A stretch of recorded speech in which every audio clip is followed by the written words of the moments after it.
Esse mês nós estamos falando sobre uma série que eu confesso para os irmãos, ela tem mexido muito com alguns ensinamentos que ao longo da nossa caminhada cristã foram estabelecidos. E paralelo com isso, Deus tem mexido muito comigo em duas reuniões que nós temos feito aqui durante a semana, que é um estudo bíblico que estamos fazendo toda quarta-feira. Estamos finalizando o livro de Gálatas. E eu confesso para os irmãos que Deus tem mexido muito comigo. Muito mesmo. Não imaginava que Deus ia borbulhar tanta coisa na minha vida como Ele tem feito. Sem ser a aula dessa semana passada, a nossa penúltima aula, eu tinha preparado uma aula, e para me preparar essa aula eu gasto um bom tempo. E eu fui buscar meu filho na escola, e aí eu pus um louvor lá no carro, e aí começou a vir uma série de coisas, e era bem na quarta-feira, e aí eu fui mudando toda a aula daquele dia. Eu não sei se os irmãos que estavam nesse dia vão concordar, mas para mim foi uma das melhores aulas que eu já tinha ministrado ali. E segunda-feira passada também, na reunião de homens, Deus tem mexido muito com alguns homens que têm estado conosco ali. E eu acredito que Deus está nos colocando, pela misericórdia dEle, pela graça dEle, numa nova dimensão do que Ele tem para nós. Queria que você abrisse seu coração nesta manhã para ouvir o que Deus tem para você. Lucas capítulo 17, verso 20 e 21, diz assim: interrogado pelos fariseus sobre quando viria o reino de Deus, Jesus lhes respondeu: não vem o reino de Deus com visível aparência, nem dirão, ei-lo aqui ou lá está, porque o reino de Deus está dentro em vós. Você pode dizer amém por isso? O reino de Deus está dentro em vós. Essa foi uma resposta de Jesus quando os fariseus, que eram pessoas muito legalistas, muito obstinadas para o cumprimento da lei, eles talvez na expectativa de ter uma resposta que viesse ao encontro de muitos questionamentos que eles obtinham naquele momento ali, porque nós não podemos desconsiderar que eles estavam debaixo de um reino muito opressor naquela época. O Império Babilônico, o Império Romano, melhor dizendo, ele reinava naqueles dias com muito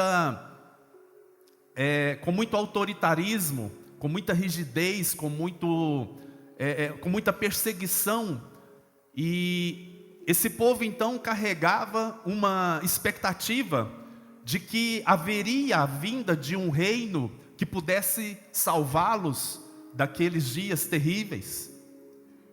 Foram dias muito opressores, dias torturantes, dias de angústia para muitos deles, que nós nem na nossa mais alta capacidade de imaginação, talvez não desenharíamos um quadro como esse.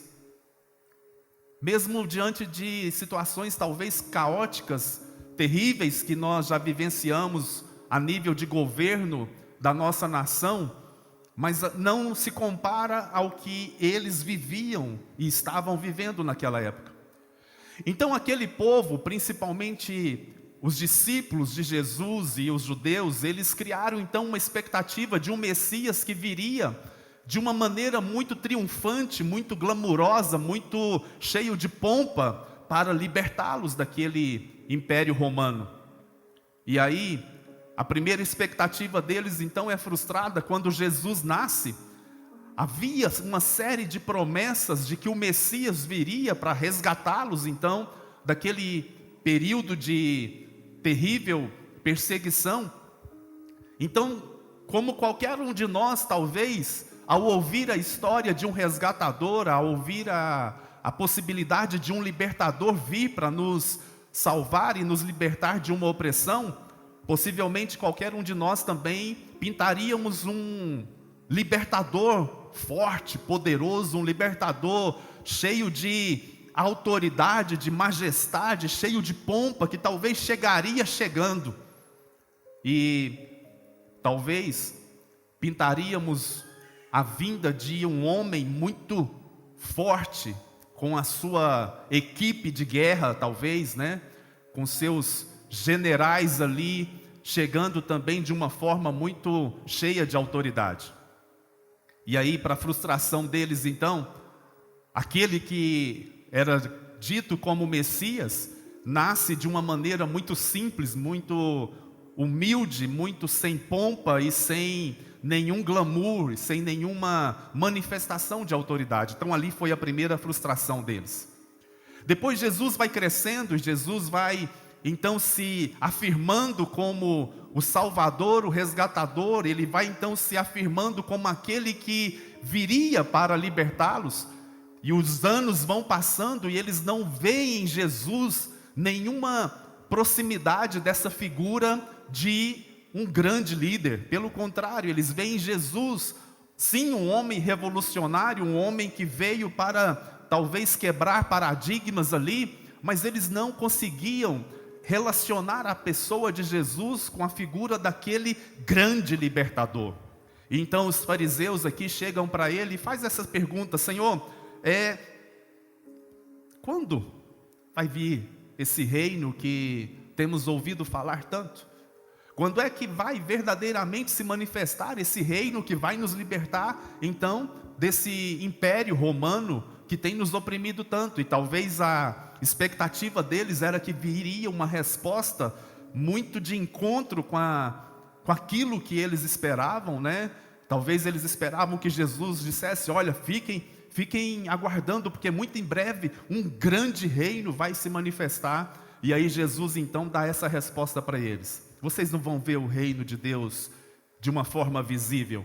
Vocês não vão ver o reino de Deus se manifestando ali ou acolá. O reino de Deus está dentro de vocês.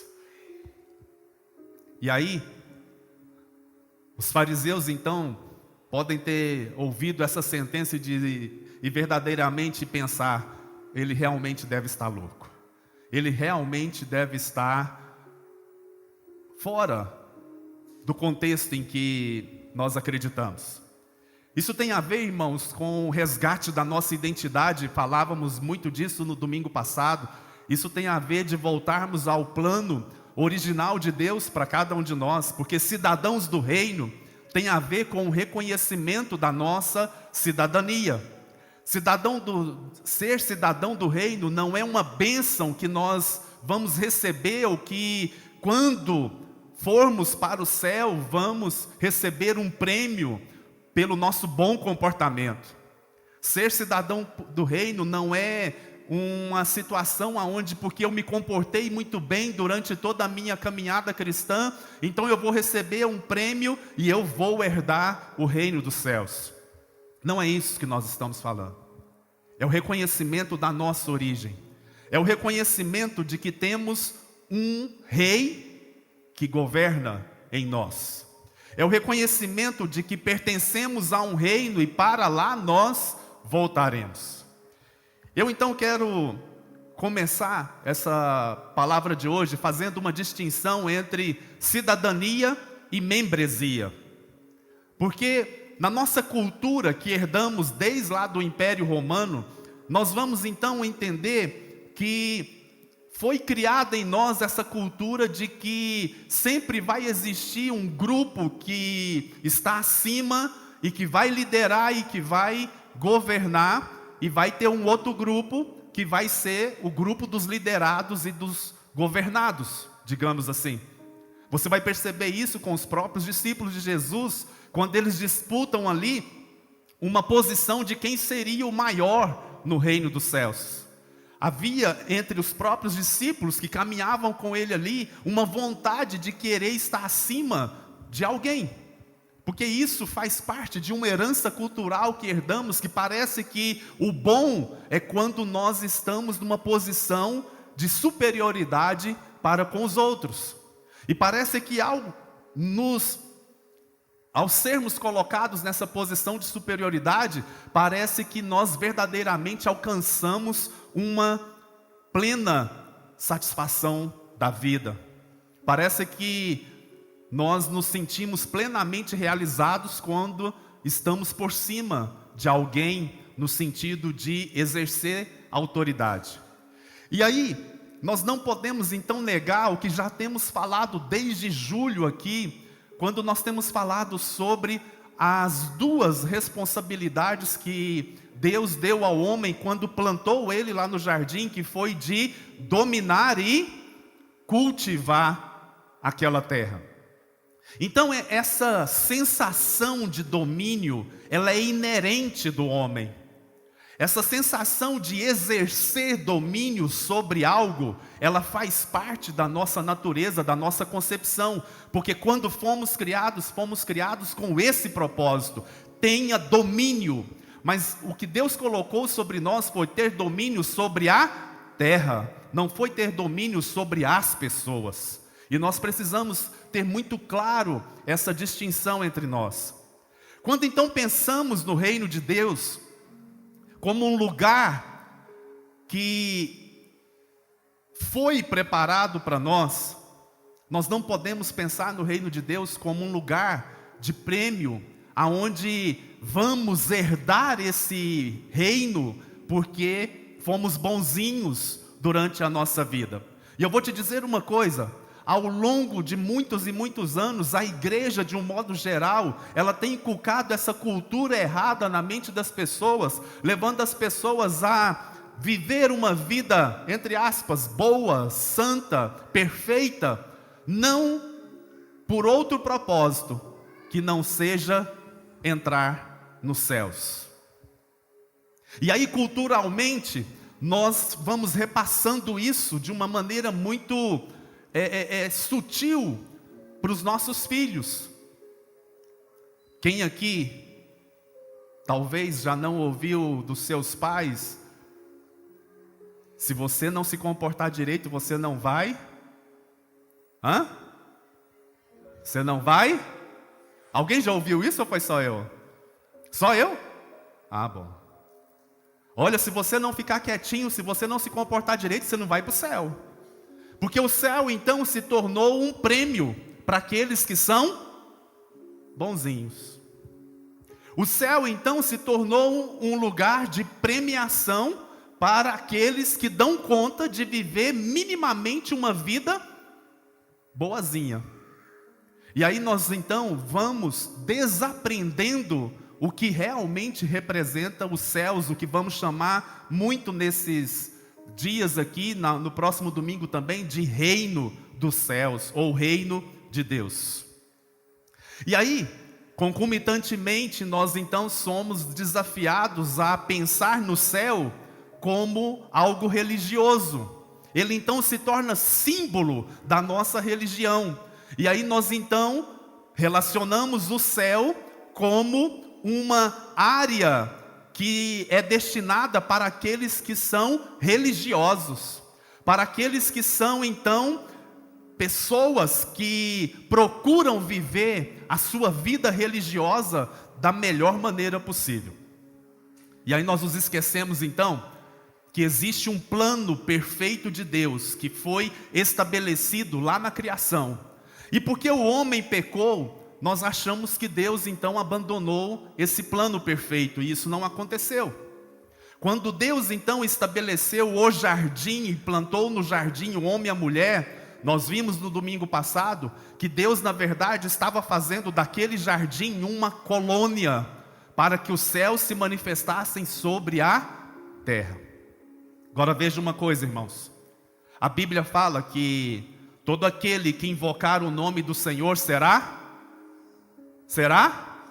salvo. Muito mais do que ser salvo, todo aquele que invocar o nome do Senhor e permitir que Deus então venha habitar dentro de si, não apenas ser salvo, mas esse homem então ele recebe a oportunidade de ser colocado agora no reino de Deus. E então, o que acontece é que muitas pessoas deixam a sua cidadania de ser um cidadão do reino, parece que numa prateleira, no cantinho ali da sua vida, do seu dia a dia ali, para que quando precisar então, eu vou usar essa autoridade, digamos assim, esse privilégio que eu tenho. Eu peguei aqui a fala de um jurista de São Paulo, Dalmo de Abreu Dalari. Particularmente eu não conheço muito. Ele diz o seguinte sobre cidadania: a cidadania expressa um conjunto de direitos que dá à pessoa a possibilidade de participar ativamente da vida e do governo do seu povo. Vou repetir. Dalmo de Abreu Dalari. A cidadania expressa um conjunto de direitos que dá à pessoa a possibilidade de participar ativamente da vida e do governo do seu povo. E eu faria então um recorte dessa definição que o Dalmo então faz sobre cidadania, sobre participar ativamente da vida e do governo do seu povo. Porque então, irmãos, se eu entendo que reino dos céus não é um prêmio, eu vou entender então que reino dos céus é um governo. E se reino dos céus é um governo, eu também vou entender que eu tenho um propósito nesse governo. Então diga assim comigo: eu tenho um propósito. Isso tem que mudar radicalmente a nossa cultura de cristianismo. Isso tem que mudar radicalmente a maneira como nós vamos enxergar, inclusive estar numa igreja e pertencer a uma igreja. Pertencer a uma igreja, vir ao culto, não é uma forma de você demonstrar para você mesmo e nem para Deus que você é um filho bonzinho, que você é um filho queridinho, que você é alguém que está cumprindo as regras. Ser uma igreja, fazer parte de uma comunidade, é entender que eu tenho um propósito nesse reino. Eu tenho um propósito de participar ativamente desse reino. E aí, se nós entendermos que o céu é um prêmio, eu vou entender então que ser ativo nesse reino de Deus é algo só futuro. Ser uma pessoa participante do reino de Deus parece que é o seguinte: enquanto eu tiver uma vida aqui na terra, minimamente condizente com a expectativa que Deus tem de mim, quando eu morrer ou quando Jesus vier me buscar à igreja, eu vou receber então como prêmio o direito de participar do reino dos céus. Mas o que a Bíblia está dizendo e o que Jesus está nos dizendo aqui, quando ele disse para os fariseus: olha, o reino de Deus está dentro de vós. Isso significa que o reino de Deus é uma cultura que precisa ser estabelecida em nossa mente agora, não no futuro. E aí também, quando nós vamos fazer essa distinção então entre cidadania e membresia, olha o que diz sobre membresia: qualidade ou condição daquele que é membro de algo, conjunto dos membros ou dos indivíduos que faz parte de um grupo ou de uma coletividade. A membresia então ela nos dá uma sensação de acomodação. A membresia ela nos dá uma sensação de busca de prazer e de satisfação. Eu escolho aquele lugar aonde eu me sinto melhor, e você não está errado por isso. Eu busco aquele lugar aonde eu sou mais, digamos assim, acolhido, onde eu me sinto melhor acolhido, e eu me sinto, como que eu diria, mais livre para manifestar o meu serviço, a minha disposição em servir. Isso não está errado. A questão é que tem muitas pessoas que valorizam apenas o fato de ser membros de um lugar ou de outro e esquecem que o primeiro que ela deve buscar é a sua cidadania. Muitas pessoas, elas, em busca de um lugar perfeito, em busca de um lugar tão aconchegante para si, para sua família, elas esquecem que acima daquilo ali está a sua cidadania, de ser um participante ativo do governo de onde você foi estabelecido. E aí, a membresia, então, ela nos leva um pouco a fugir do propósito. A membresia, então, ela nos leva a olhar apenas para a nossa busca de satisfação pessoal e esquecemos um pouco de buscar o nosso propósito, então, estabelecido por Deus nas nossas vidas. Agora, ninguém pode tirar a nossa cidadania. Você pode dizer amém por isso? Olha o que Jesus diz lá em João capítulo 10, verso 28 e 29. João capítulo 10, verso 28 e 29. Eu lhes dou a vida eterna, jamais perecerão, e ninguém as arrebatará da minha mão. Aquilo que meu Pai me deu é maior do que tudo, e da mão do Pai ninguém pode arrebatar. Ninguém pode retirar de nós a nossa cidadania. Agora eu preciso que você preste muita atenção no que eu vou te dizer aqui agora. Imagine que ali é o jardim, lá do Éden. Quando Deus colocou então Adão e Eva ali naquele jardim, Deus estava colocando uma colônia dos céus aqui na terra, para que ali naquele jardim o homem pudesse experimentar a autoridade e o domínio que Deus estava dando para ele sobre aquela parte que Deus estabeleceu para ele. Quando então o primeiro homem, que nós chamamos de Adão, ele escolhe a independência do governo, quando aquele homem escolhe a independência de Deus no jardim, ele então está trocando o reino de Deus pelo reino das trevas. Só existe dois reinos, irmãos. Só existem dois reinos no âmbito espiritual no qual nós estamos inseridos. Ou é o reino das trevas, ou é o reino da luz. Ou é o reino de Deus, ou é o reino do diabo. Quando o homem então escolhe a independência ali, ele está escolhendo vir para o reino das trevas. Então nós precisamos entender o que foi que Adão perdeu, para que nós possamos então perseguir e tentar resgatar aquilo que foi perdido ali. Muitos acham que Adão perdeu o céu, mas o Adão não perdeu o céu, porque ele não foi feito no céu. Adão foi feito onde? Onde é que Adão foi feito? Aonde, irmãos? Adão foi feito na terra, todo mundo entende isso? Ele foi feito do pó da terra, ele foi feito na terra. Então Adão não perdeu os céus. O que é que Adão então perdeu? Ele perdeu duas coisas quando ele pecou. Ele perdeu a sua cidadania de pertencer àquela colônia que era a representação dos céus na terra. Mas ele também perde o seu domínio sobre a terra.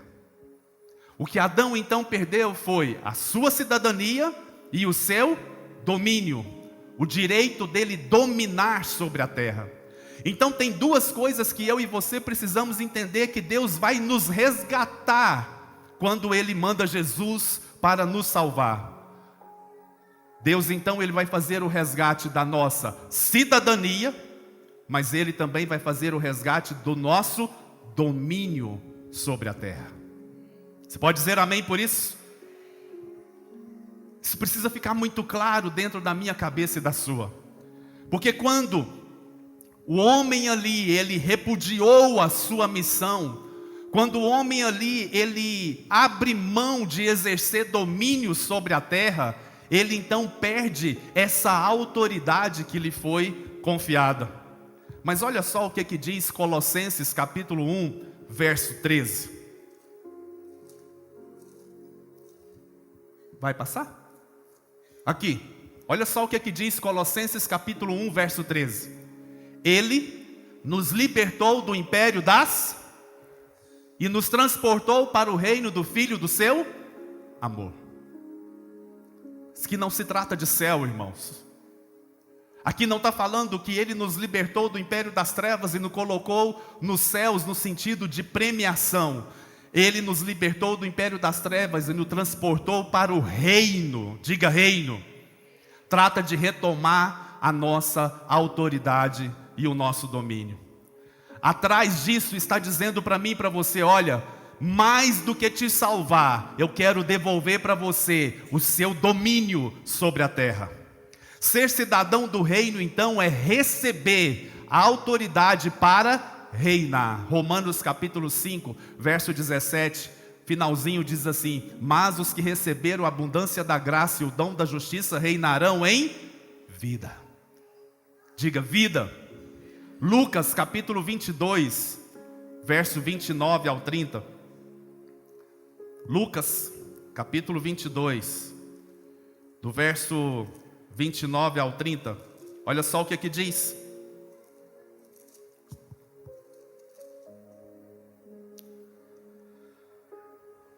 Assim como meu Pai me confiou um reino, eu vô-lo confio. O que é isso, irmãos? O que Jesus está dizendo aqui? Olha, o meu Pai me confiou um reino. Eu agora, o que eu estou fazendo?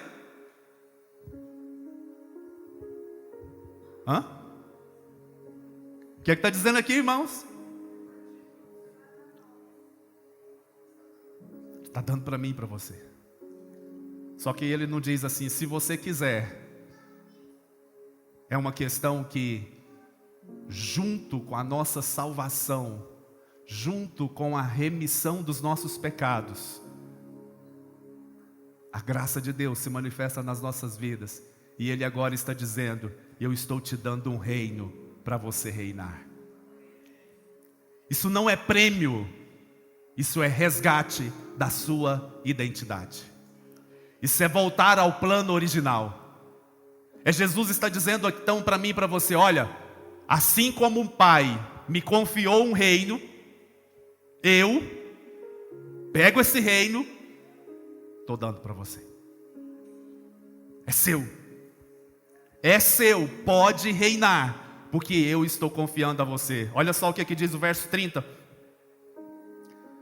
Para que comais e bebais a minha mesa, no meu reino, e vos assentareis em tronos para julgar as 12 tribos de Israel. O que Jesus está dizendo aqui é o seguinte, olha, eu não estou aqui para te oferecer perdão dos pecados.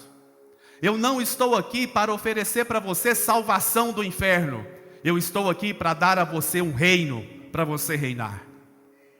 Eu estou te dando um reino para você reinar, e você vai se assentar comigo na minha mesa e vai participar comigo do julgamento dos povos. Agora, eu e você precisamos entender então que quando Deus criou o homem lá no Éden e o homem pecou, ele não abandonou o plano original dele. O plano original dele continua em operação. Ele agora estabeleceu a igreja para ser o seu ponto de atuação aqui na terra. Ele estabeleceu então um posto avançado aqui na terra, e ele deu o nome desse posto avançado de igreja. A igreja então, irmãos, é o jardim de Deus na terra. A igreja então, ela recebe essa autoridade para exercer domínio sobre a terra e trazer restauração na terra. Deixa eu te dizer uma coisa. A igreja tem sido acovardada. Quando eu falo igreja, eu estou falando a igreja de um modo geral.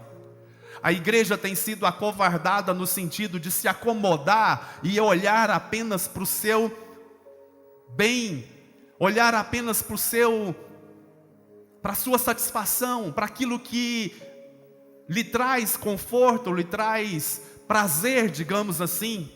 A igreja nos últimos dias, ela tem se preocupado tanto em querer buscar um lugar de plena realização para si mesma, e ela está se esquecendo que ela foi estabelecida para ser um ponto de atuação dos céus na terra.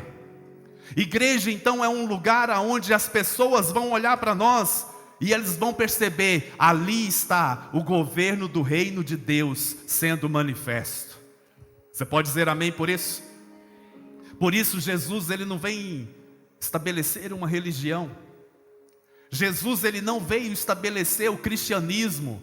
Jesus, ele veio estabelecer a igreja. Ele não veio estabelecer cristianismo. Ele não veio estabelecer uma religião para aproximar as pessoas de Deus. Ele veio estabelecer um lugar aonde os céus podem se manifestar. E uma vez, ele vira para os seus discípulos e fala: olha, as portas do inferno não podem prevalecer contra a igreja do Senhor. Você pode dizer amém? Você acredita nisso?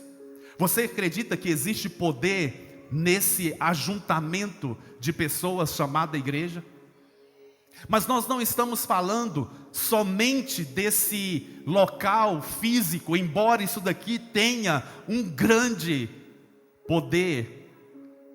Nós estamos falando quando eu e você entendemos que precisamos ser igreja também fora desse prédio, fora dessa reunião. Ser igreja aqui é muito fácil, eu costumo muito dizer isso.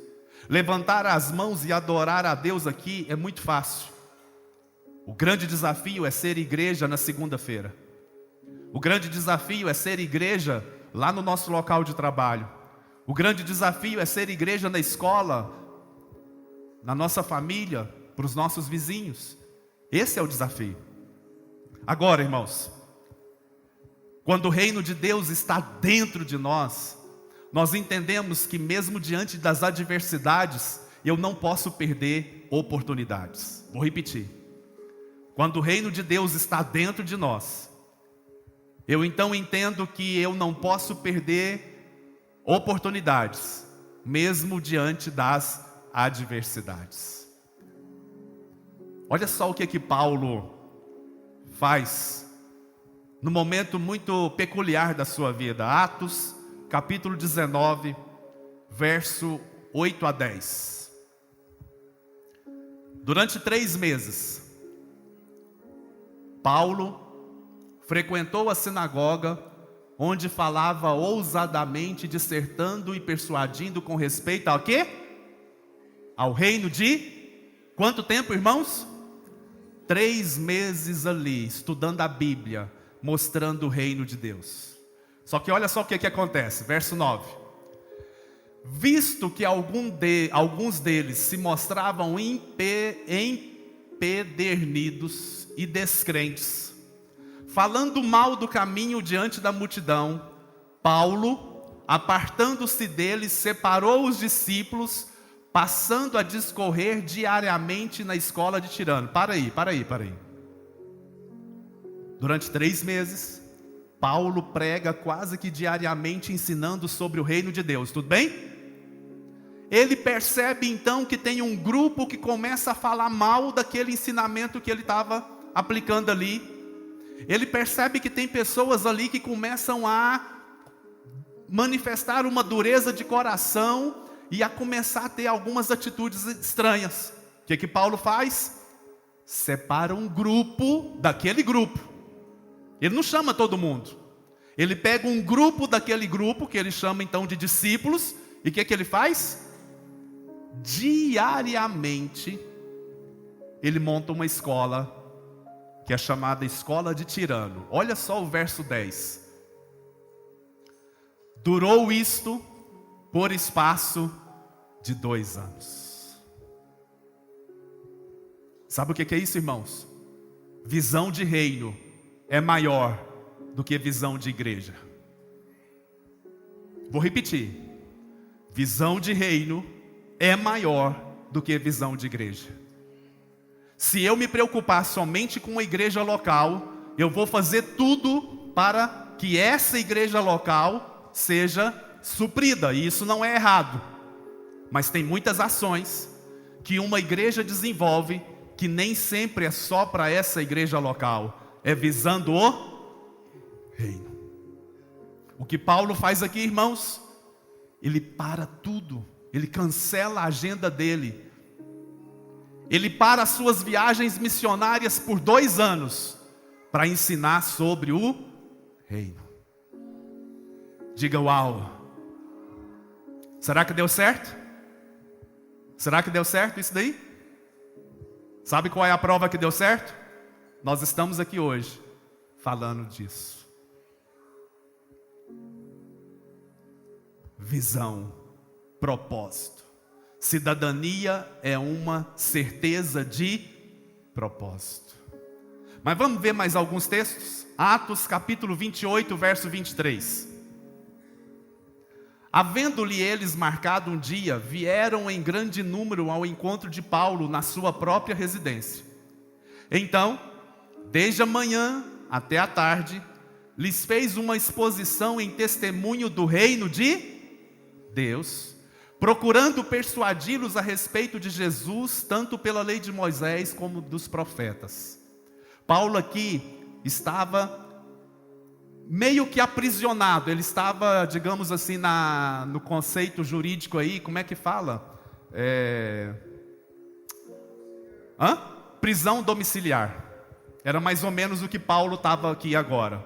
Ele já tinha sido apresentado ali diante de César, e ele já tinha feito a sua defesa, e ele então foi colocado meio que numa prisão domiciliar. Só não estava usando a tornozeleira eletrônica, mas ele estava ali, todo mundo ali com os olhos fitados em Paulo então.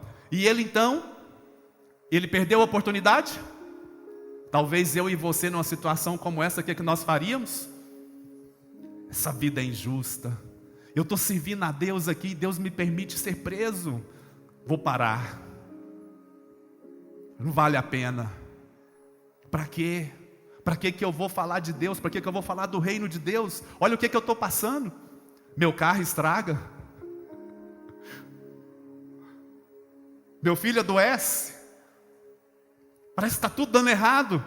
Vou parar, isso não é de Deus não. Isso é um sinal que é para mim parar. Que isso, irmãos? Havendo-lhes marcado um dia, vieram em grande número lá na prisão domiciliar de Paulo. E o que ele faz? De manhã até a tarde, ele ensina sobre o reino. Olha só o verso 30 e verso 31. Capítulo 28. Por quanto tempo? Por quanto tempo, irmãos? E você está pensando em desistir? Você está pensando em chutar o balde? Diante das adversidades da vida, você está pensando em desistir? Paulo aqui, 2 anos, o que ele faz? Permaneceu Paulo na sua própria casa, que ele, tá bom Deus, eu vou servir o Senhor, mas se eu vou servir se for desse jeito, se eu tenho que me dar isso e me dar aquilo, senão eu não sirvo. Tem gente que faz isso? É a minha prova, é o meu teste de saber se é de Deus ou não é. Se for de Deus, ele vai ter que fazer tudo do jeito que eu estou colocando aqui no papel. Paulo alugou a casa, irmãos. Sabe por quê? O reino de Deus era mais importante do que a bênção de ter uma casa. O reino de Deus era mais importante do que receber a promessa. Eu não estou dizendo que é errado. Eu só estou dizendo que o errado é quando você não entende que cidadania é você viver um propósito. É você viver no propósito. É você não permitir que as adversidades da vida te impeçam de cumprir o teu propósito. E aí, ele recebia todos quantos os procuravam. Só tinha gente boa ali, irmãos? Com certeza não. Tinha uns fiozinhos de ouro ali. Tinha aqueles que Paulo falava assim, misericórdia, onde é que eu fui amarrar meu jegue? O que eu estou fazendo aqui? Mas olha só o verso 31. Pregando o quê? O reino de Deus. E com toda intrepidez, sem impedimento algum, ensinava as coisas referentes ao Senhor Jesus Cristo. Você pode dizer amém por isso? Vai para o próximo. Cadê o próximo? Não tem? Encerra, volta ali por favor. Encerra aqui. Deixa eu te fazer uma pergunta. Se você já leu livros, se você já escreveu livros talvez, você imagina encerrar um livro desse jeito? Parece que dá aquela sensação que está faltando alguma coisa. Pregando o reino de Deus e com toda a intrepidez, sem impedimento algum, ensinavam as coisas referentes ao Senhor Jesus Cristo. E pronto, o livro de Atos acaba assim. Capítulo 28, verso 31. Sabe o que eu entendo com isso? É porque eu e você agora podemos reescrever ou continuar escrevendo o livro de Atos. Chegou a nossa hora de manifestar o reino de Deus aqui na terra. Qual que é então o primeiro passo para que eu possa me tornar participante do reino de Deus? Só através do novo nascimento. E o novo nascimento não é um convencimento. Novo nascimento é uma experiência que ou você tem ou você não tem. Não é você se convencer de que a igreja é um lugar agradável para se estar. Não é você se convencer que a igreja é um lugar joia. E aí eu escolhi então a Luz Flamboyant porque é um lugar mais joia ainda. Só gente finesse, né, Marli? Igreja é um lugar que vai proporcionar para você a possibilidade de você nascer de novo. Isso não é convencimento, isso é uma experiência que você precisa ter. É uma experiência que você precisa ter, talvez como a melhor experiência da sua vida. É uma experiência única e pessoal. Ninguém pode tomar por você. Talvez algumas pessoas te convidam para vir para a igreja, mas novo nascimento, ninguém pode ter essa experiência por você. É receber Jesus na minha vida e dizer: Senhor, mais do que saber que eu serei salvo, eu quero cumprir o meu propósito para o qual eu nasci. Eu encerro então essa palavra, que nós vamos continuar ela na próxima semana, e vamos finalizar na próxima semana dizendo para você: o reino de Deus é agora. O reino de Deus está dentro de mim e de você.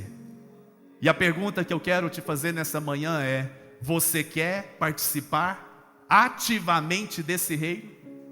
Você quer fazer parte ativa desse reino aqui na terra? Qual é a decisão que você toma? Você pode fechar os seus olhos, por favor?